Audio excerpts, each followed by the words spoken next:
નમસ્કાર. ચાલો આજે એક એવી વાત કરીએ જે દરેક શિક્ષક અને વાલીના મનમાં ક્યારેક ને ક્યારેક તો આવી જ હોય છે. વર્ગખંડમાં કોઈ વિદ્યાર્થીનું વર્તન જ્યારે આપણને થોડું અજુગતું લાગે ત્યારે આપણે શું વિચારીએ છીએ? આજે આપણે એ જ દૃષ્ટિકોણને એક નવી દિશા આપવાના છીએ, ગેરસમજથી સાચી સમજ તરફ.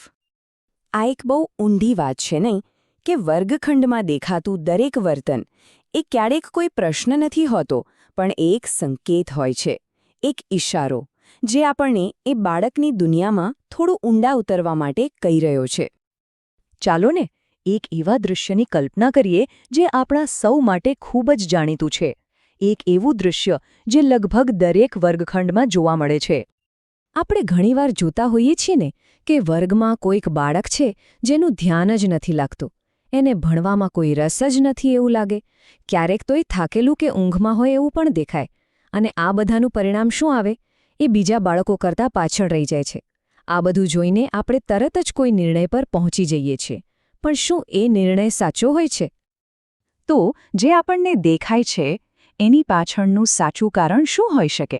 ચાલો હવે થોડું ઊંડાણમાં જઈએ અને આ વર્તનની પાછળ છુપાયેલી વાતને સમજવાનો પ્રયત્ન કરીએ. અહીંયા જ આખો ખેલ બદલાઈ જાય છે. જે વર્તનને આપણે સામાન્ય રીતે આળસ કે પછી શિસ્તનો અભાવ માની લઈએ છીએ, એ ખરેખર તો કોઈ ઊંડી જરૂરિયાત અથવા એના આસપાસના વાતાવરણનો એક સંકેત હોઈ શકે છે. આ બાળકના માથે દોષનો ટોપલો નાખવાને બદલે એની પાછળનું કારણ શોધવાની શરૂઆત છે. અને આ જ આપણને એક બહુ જ અગત્યનો સવાલ પૂછવા પર મજબૂર કરે છે. શું જે દેખાય છે એ જ સંપૂર્ણ સત્ય છે? કારણ કે જો જવાબ ના હોય, તો માત્ર ઉપરછલ્લા વર્તનને આધારે કોઈ પણ નિર્ણય લેવો એ બાળક માટે કેટલું મોટું નુકસાન કરી શકે છે. અને આ તફાવત જુઓ. એક બાજુ છે એક લેબલ, એક થપ્પો, આ તો સમસ્યાવાળું બાળક છે. અને બીજી બાજુ છે વાસ્તવિકતા, કે આ એક એવું બાળક છે જે પોતાની કોઈ જરૂરિયાત માટે સંકેત આપી રહ્યું છે. કેટલો મોટો ફરક છે આ બંને વિચારમાં. અને એટલે જ આ વાત સમજવી ખૂબ જ જરૂરી છે. કોઈ પણ બાળકના દેખીતા વર્તન પરથી એના પર લેબલ લગાવી દેવું એ માત્ર ખોટું જ નથી, પણ એ બાળકના માનસિક અને શૈક્ષણિક વિકાસ માટે અત્યંત નુકસાનકારક પણ સાબિત થઈ શકે છે. તો પછી સવાલ એ થાય કે આ સંકેતોને સમજશે કોણ? અહીં જ શિક્ષકની ભૂમિકા સૌથી મહત્વની બની જાય છે. ખબર છે, શાળામાં બાળકની દુનિયામાં ડોકિયું કરનાર જો કોઈ પહેલી અને સૌથી નજીકની વ્યક્તિ હોય તો એ શિક્ષક છે. કારણ કે સૌથી વધુ સમય બાળક શિક્ષકની નજર સામે હોય છે. એટલે એમનું અવલોકન પાયાનું છે. અને હા, આ અવલોકન કંઈ 4 દિવાલોની વચ્ચે જ નથી થતું. બાળક વર્ગમાં કેવું વર્તન કરે છે, રમતગમતના મેદાન પર કેવું છે, બીજા બાળકો સાથે ગ્રુપ પ્રોજેક્ટમાં કેવી રીતે કામ કરે છે અને રિસેસના સમયે શું કરે છે, આ બધી જ જગ્યાઓ પરથી આપણને એના વિશે કંઈક ને કંઈક જાણવા મળે છે. પણ સવાલ એ છે કે આટલું બધું જોવાનું કેવી રીતે? કોઈ વ્યવસ્થિત પદ્ધતિ છે આના માટે? હા, ચોક્કસ છે. આનું નામ છે પ્રિસ્ટ ટૂલ.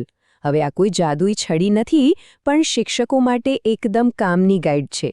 એ વિદ્યાર્થીના વર્તનનું પદ્ધતિસર અવલોકન કરવામાં મદદ કરે છે, જેથી એક સ્પષ્ટ અને સંતુલિત સમજ બને અને ઉતાવળમાં કોઈ ખોટા નિષ્કર્ષ પર ન પહોંચી જવાય.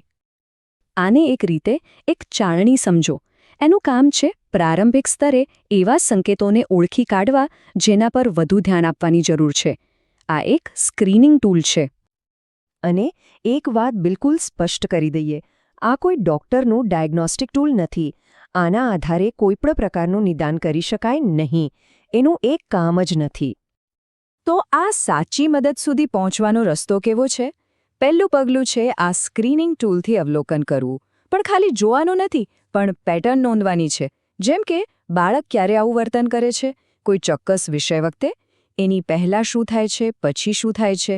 આ બધી નાની નાની નોંધો જ સાચા માર્ગદર્શન તરફનો પહેલું અને સૌથી અગત્યનું પગથિયું છે. સારું, તો આપણને સમજ મળી ગઈ, આપણે અવલોકન પણ કર્યું. હવે શું? હવે આવે છે એ સમજને કાર્યમાં ફેરવવાનો સમય. ચાલો એકદમ સામાન્ય ઉદાહરણ લઈએ. વર્ગમાં કોઈ પ્રવૃત્તિ ચાલી રહી છે અને એક વિદ્યાર્થી એમાં ભાગ નથી લેતો. તો શું આપણે એવું માની લઈશું કે એ આપણી આજ્ઞા નથી માની રહ્યો? જવાબ છે ના. મોટાભાગના કિસ્સામાં એવું નથી હોતું.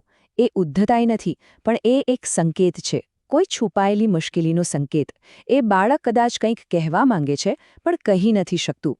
એનો આ વર્તાવ મદદ માટેની એક મૌન પોકાર પણ હોઈ શકે છે. જો આખી વાતનો સાર અહીંયા છે. એક વસ્તુ બીજી તરફ દોરી જાય છે. જ્યારે આપણે બાળકને સાચી રીતે સમજીએ છીએ ત્યારે જ એની મુશ્કેલીની સાચી ઓળખ થાય છે. અને જ્યારે સાચી ઓળખ થાય ત્યારે જ એને યોગ્ય મદદ અને સપોર્ટ મળી શકે છે. અને જ્યારે આવું થાય છે ને ત્યારે જ આપણે જે સર્વસમાવેશી શિક્ષણની વાત કરીએ છીએ એ માત્ર શબ્દોમાં કે કાગળ પર નહીં પણ હકીકતમાં વર્ગખંડમાં જીવંત બને છે. આ જ તો આપણું અંતિમ લક્ષ્ય છે.